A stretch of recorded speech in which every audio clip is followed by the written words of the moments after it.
Scotland, Rose Wylie, lots of cats, the affordable art fair, my art practice, adding to my small art collection, and a trip to Bath. This is my March vlog. Let's get into it.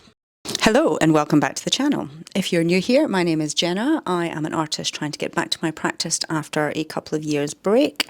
It'll be a little bit about my life, about exhibitions I've been going to, artists that I've been focusing on, how they've been inspiring me, and how I am being inspired to push forward and get more consistent in my own practice. So in March, I have been back to Scotland, back to the homeland to see family and to hang out with them and to chill with my nieces. It's my oldest niece's birthday, so we hung out for that, went and got them lots of presents from the shopping mall, which the nieces love to do. They love to go shopping. We had a little family dinner. I'm just going to sort out the sunshine, which is blazing into my eyes.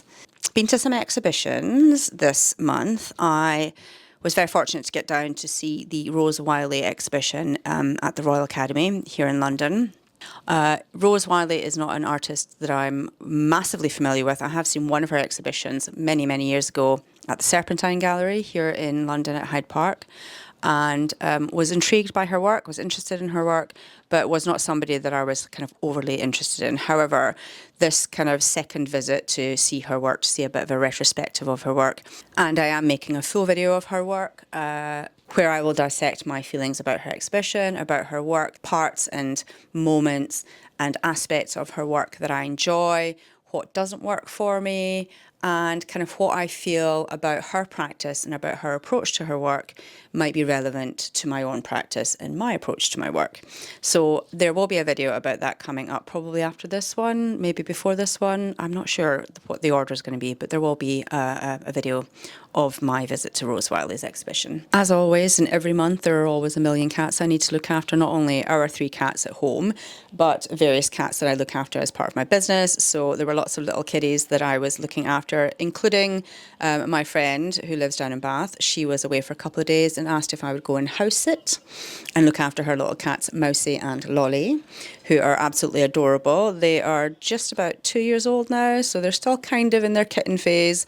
They're very playful, they're very cute, and I always enjoy looking after them. I was also invited to the affordable art fair, actually by a client of mine, a woman whose cats I look after as part of my little business. This particular client has a gallery, and she kind of represents quite a few really lovely artists that do really lovely work, and she always has a stand at these kind of art fairs, and so every now and again she invites me along so that I don't have to buy a ticket, and I get to go and have a little peruse of all of the work, get to go and chat to her and see what artists she's got on her stand, as well as getting a good look around all of the other kind of galleries and stands and artists that are kind of showing their work at the art fair. The affordable art fair tends to be work kind of under £5,000, I think. I know £5,000 sounds like a lot of money to pay for art. In the art world, it's not. For your average everyday person, that's a lot of money. I totally get that, and it's certainly not my budget for art at the moment. However, I did purchase a few little pieces of work, which I've already kind of shown in a previous video. Which I will put a link to that up here, I think, so that you can kind of go and have a little watch of that and see the artwork that I purchased, and also what my thoughts were of the fair and how you can be a collector yourself at any budget point. I really enjoyed visiting the fair and getting to see lots of gorgeous work. There were some works that I really would have liked to have brought home with me, but I don't have the wall space or the storage space or the budget for. So another time, perhaps. So in amongst going to Scotland and going to the art fair, I've also been trying to get dedicated time, allocated for my own practice. So whether that's sketchbook work or whether or not it's doing a bit of painting or whatever it is, I am working on a larger painting, which is stumped me slightly in that I think it was, I kind of started too big. I started trying to do all of the things in the painting all at once, which is an approach that is new to me because I'm not really used to doing lots of big paintings, especially not detailed paintings. This one, overwhelmed me, and I was like, what could I do to break this down into kind of manageable pieces?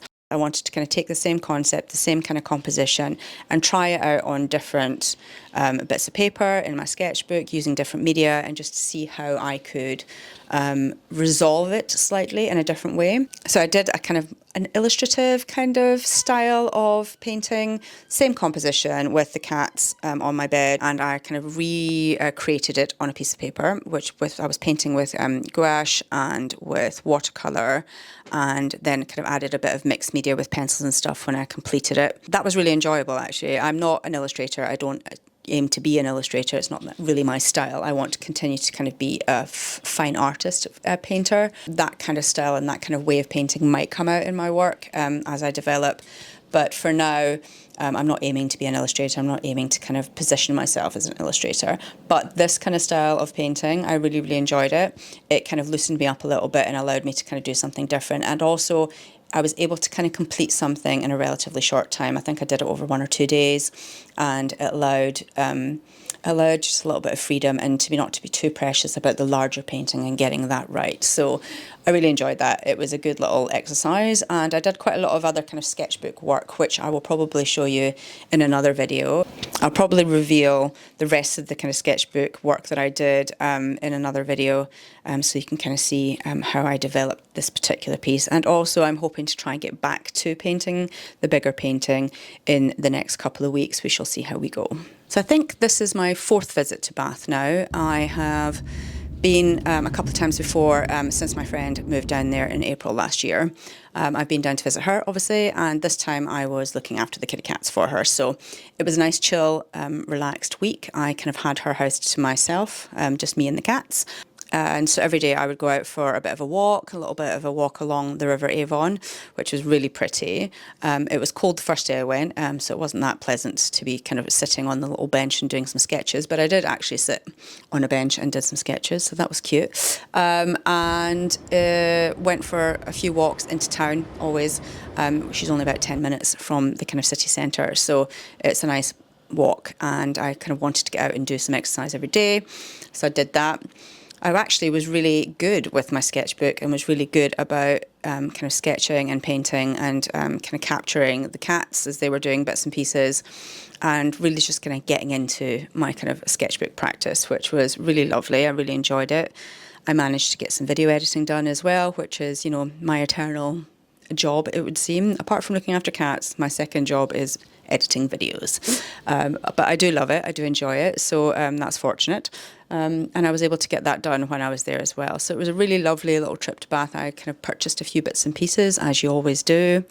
They've got a really lovely kind of stationery shop there called Meticulous Ink, which has got just some gorgeous things in it. And I discovered a lovely little art shop, which I purchased a few things in, so that was good too. And then myself and my pal Susanna hung out and went to lunch as well in a really lovely little restaurant when she returned from her trip. So all in all, it was a really lovely, chill, relaxed trip to Bath, which I kind of needed. I hadn't really been away thus far this year, apart from my trip up to Scotland. So it was very, very pleasant. All in all, a really good March. It has been busy. I've been doing lots of things, but I've really enjoyed the month. And as it is now kind of coming into spring, it means that, you know, days are lighter, it feels a little bit warmer, and the sun is out. It's gone behind a cloud right now. Spring is my absolute favourite season of the year. It always seems to go past way too quickly. Yeah, so apart from that, I am continuing to work on my practice. I'm going to be getting more painting done in April, hopefully, and in the next video I'm actually going to take you through that exhibition with Rose Wylie and my thoughts and my kind of analysis of her work and how it's going to inform my work. So I do hope that you're managing to get some creative work done yourself, and I'm going to see you in the next video.